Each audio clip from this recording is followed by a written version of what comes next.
Ekmota hathi gum chula. The beginning I don't remember the first word she said to me. Only the sound, low, careful, like she was measuring how much space her voice could take in the quiet. It was late afternoon, sunlight bent across her living room, catching in the dust that floated like slow snow. I was supposed to fix her computer, nothing else. But the moment she looked up, the whole air seemed to hesitate. She wasn't what I expected. Not the kind of woman who tried to seem younger, not the kind who hid the small lines near her eyes. Everything about her, the way she stood, the calm way she watched, carried years I hadn't lived yet. And still, something in her silence pulled me closer than any word could. I told myself I was imagining it, that strange weight between us. She smiled once, a polite, almost distracted curve of her lips, then went back to her cup of tea. I remember how her hands circled the rim before she lifted it. The faint sound of porcelain on wood was louder than it should have been. "You're quieter than most people," she said finally.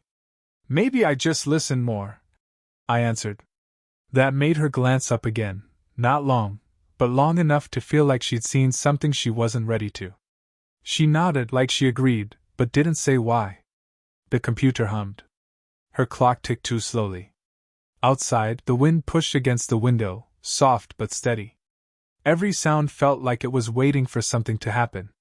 When I leaned over the desk to explain something, she moved closer, not much, just enough that I could smell the faint scent of sandalwood. It was the kind of detail that stays with you for no reason at all. She noticed me pause. "Did I do something wrong?" she asked. "No," I said too quickly. "It's fine." We both knew that wasn't what I meant. Her laugh came quietly, almost to herself. "You're young," she said, more like an observation than a warning. "Is that a problem?" Her eyes softened, but her voice didn't. "Sometimes it is." The air thinned after that. I tried to go back to the computer, but every movement felt heavier, slower. She stood behind me, arms folded loosely, and I could feel her gaze trace the edge of my shoulder, like she was thinking but didn't want to speak it aloud. When I turned, she didn't look away. Her expression was calm, too calm, and that calmness made my chest tighten in a way I didn't understand. "Do you ever get tired of pretending?" I asked before I knew why. Her breath caught. "Pretending what?" "That you don't notice things." Her lips parted slightly, but no sound came out. The question hung there, fragile, dangerous, real. For a long moment, she just stood still, eyes flickering between me and the floor. Then, slowly, she reached for the cup again, except her fingers brushed mine. Barely. A quiet, unplanned mistake. Neither of us moved. The world outside went silent. No clock, no hum, no wind. Just that pause. And then, a sharp knock on the door. Her hand withdrew instantly, the spell broken. She turned away, smoothing her hair with unnecessary precision. "Excuse me," she whispered, voice steady but different now. As she walked toward the door, I caught the reflection of her face in the dark window, that same calm mask again. But her eyes, for just a second, said something else entirely. Something she'd never admit out loud. She didn't mention the moment by the door the next time I came. Neither did I. But silence has a way of remembering what words try to forget. The computer was fine now. She said she just needed help moving a few files, though we both knew she could have called anyone else. I didn't ask why she called me again. The light that afternoon was colder. She wore her hair tied up this time, practical, she said, but a strand kept falling loose near her cheek. Every time she brushed it back, I caught myself watching. She noticed. "Still so quiet," she said, half smiling. "Still listening," I replied. Her laugh was smaller now, softer. "You remind me of someone I used to know." "Someone my age?" Her eyes flicked to mine, then away.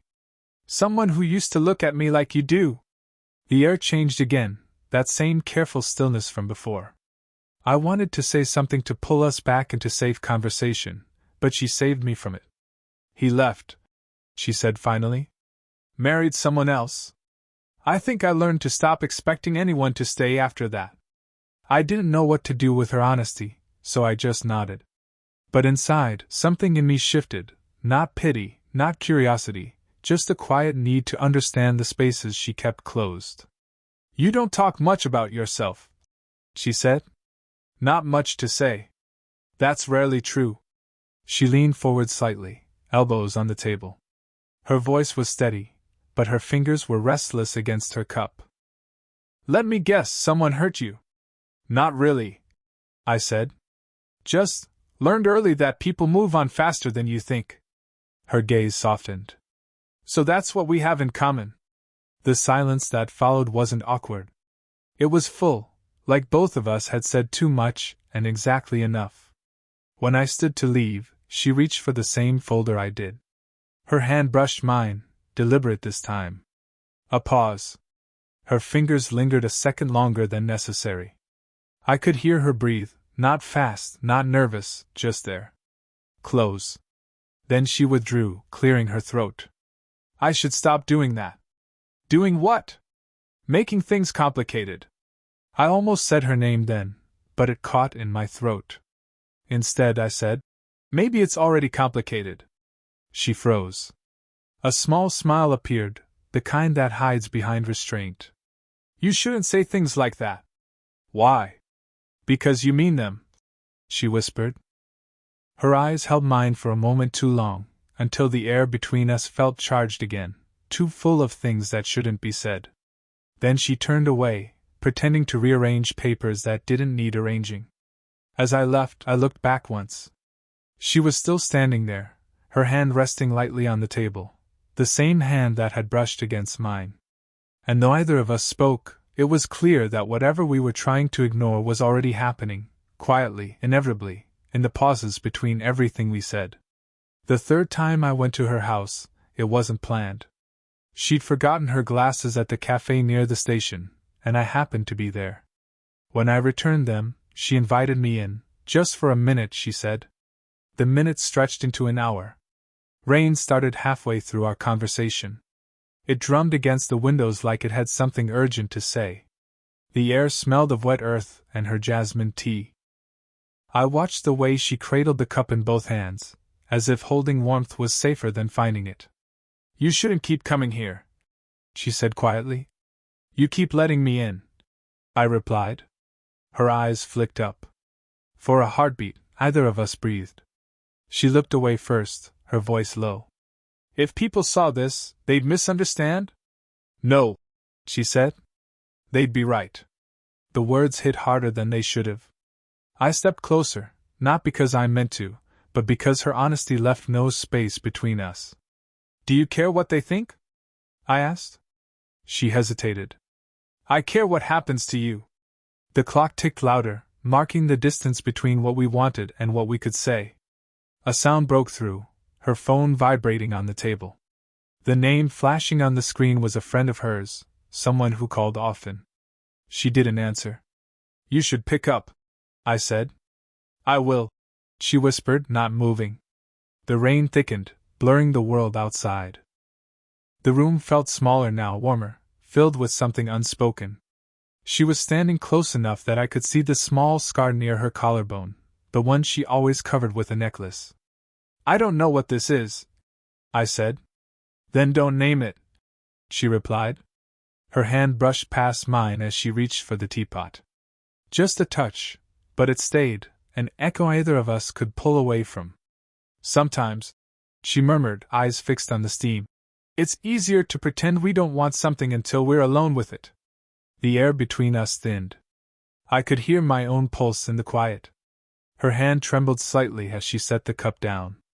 The sound of porcelain against wood, soft, final. Then, a voice called from outside. A neighbor's, cheerful and too close. She froze.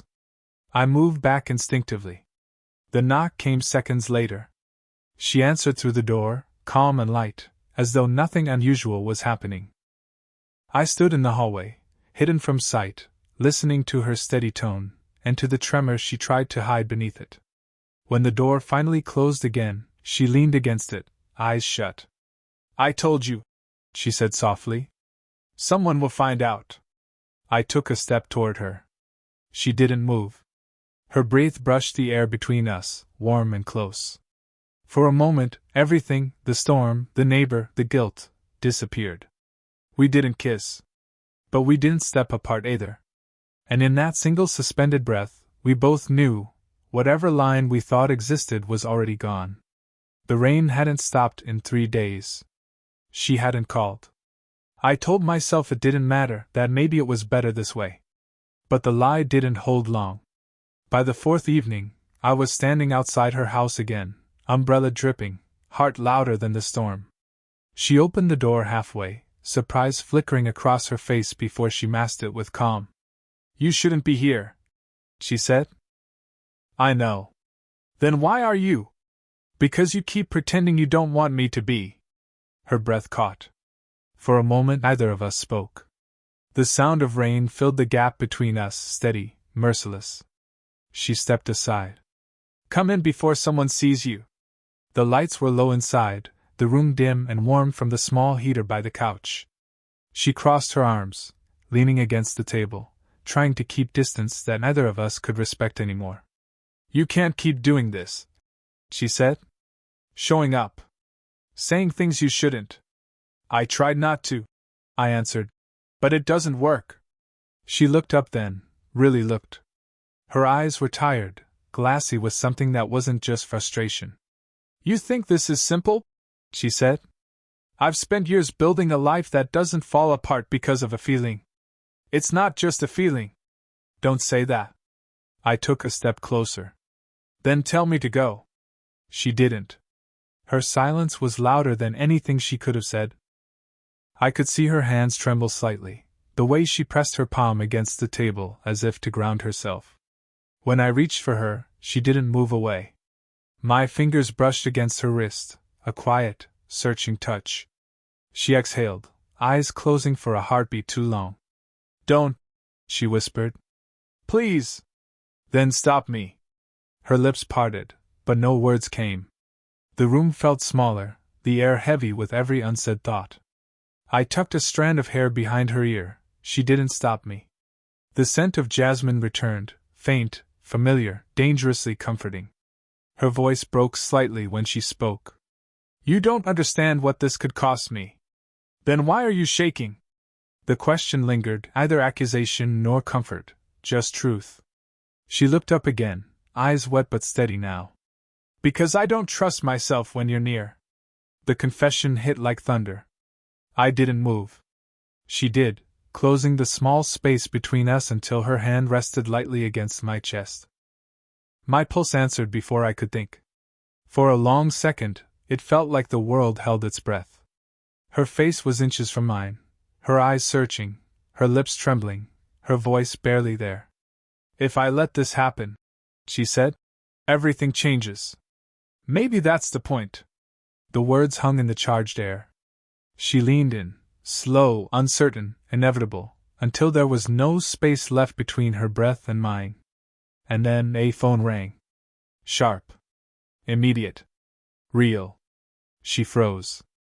The spell shattered. The next morning, she didn't answer my calls. Not one.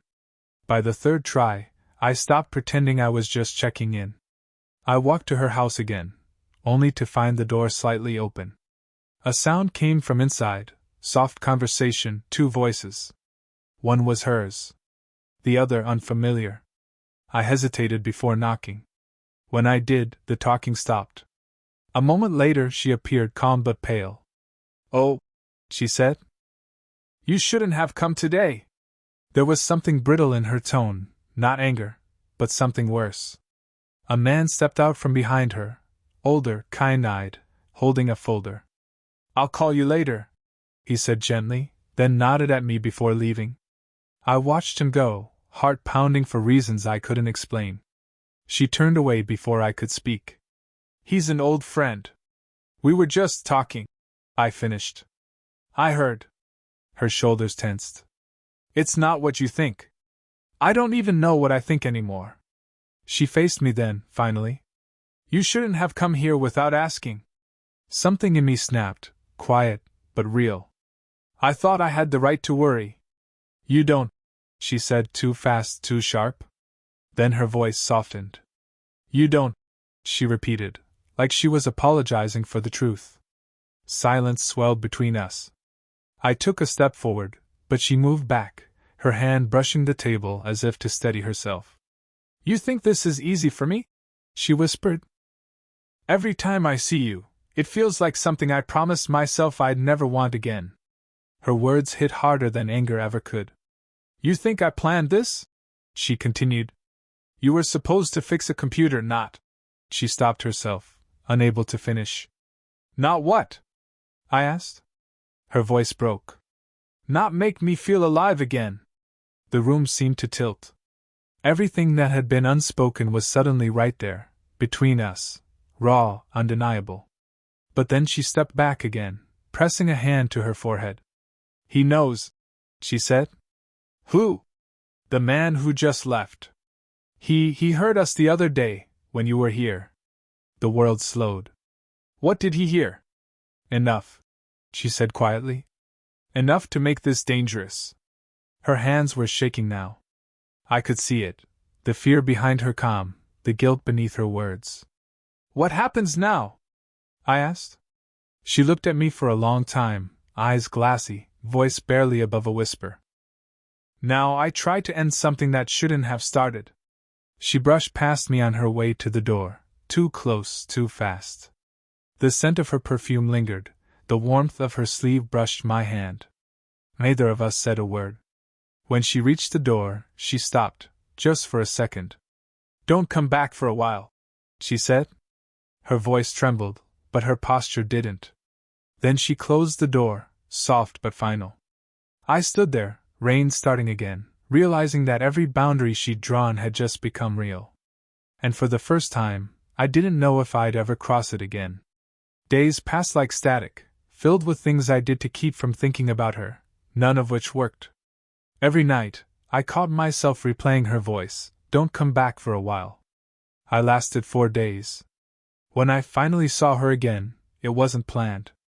She was at the same cafe where we'd first crossed paths, standing near the window, tracing the rim of a cup she hadn't touched.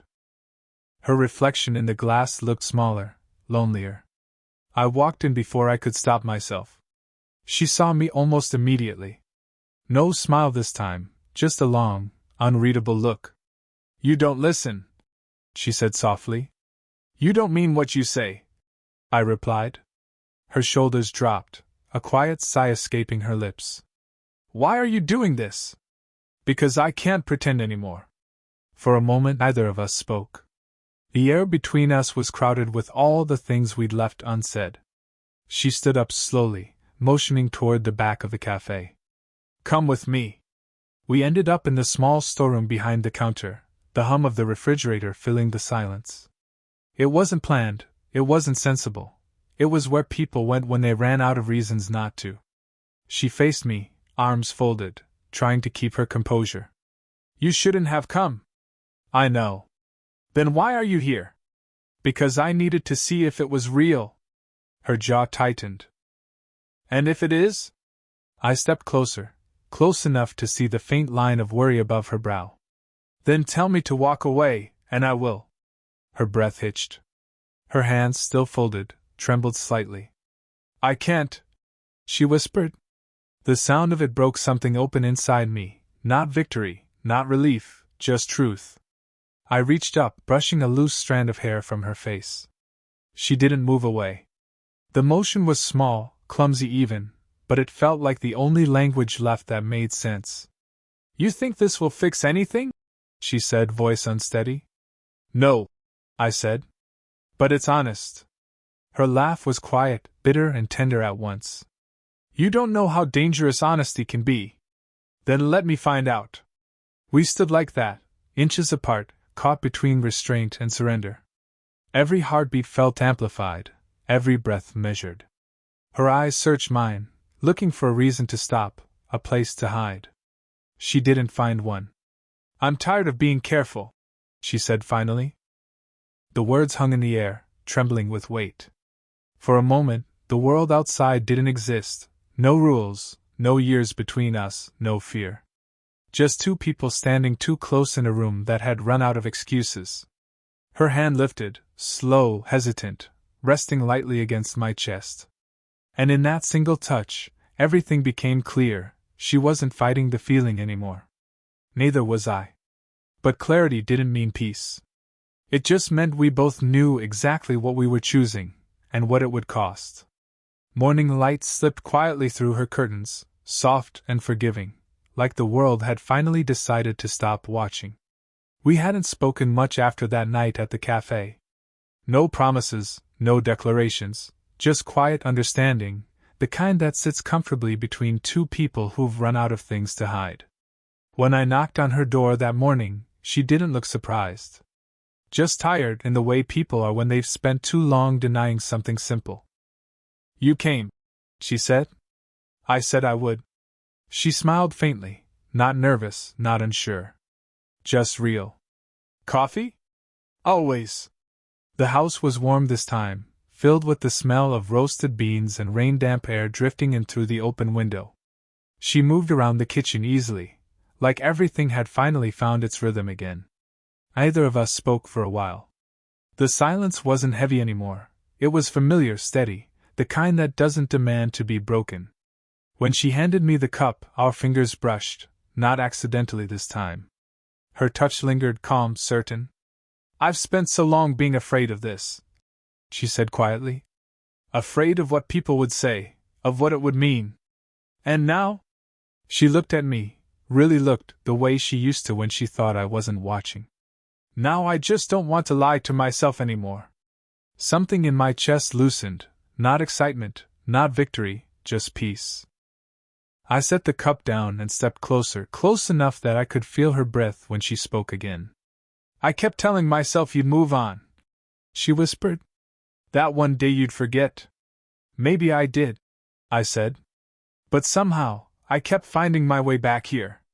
Her laugh was soft, a little unsteady. "You always did." There wasn't a moment of decision this time. No storm, no sudden urgency. Just two people standing in the calm after everything, knowing exactly what they were choosing. She reached out first, her hand resting against my cheek, thumb tracing lightly along the edge of my jaw. The gesture was small, but it carried everything we hadn't said, the hesitation, the guilt, the relief. I leaned forward just enough for our foreheads to touch. No rush. Just stillness. Outside, the rain had finally stopped. The silence that followed felt different, not tense or waiting, but full. Complete. "I don't know where this goes," she murmured. "Then we'll find out," I said. Her hand slipped into mine, warm and steady. For once, there were no rules left to break, no explanations to give, just two people who had finally stopped running from what they both already knew. When she smiled again, it was quiet, sure, and beautifully human. And in that small, wordless moment, everything that had once felt impossible simply made sense.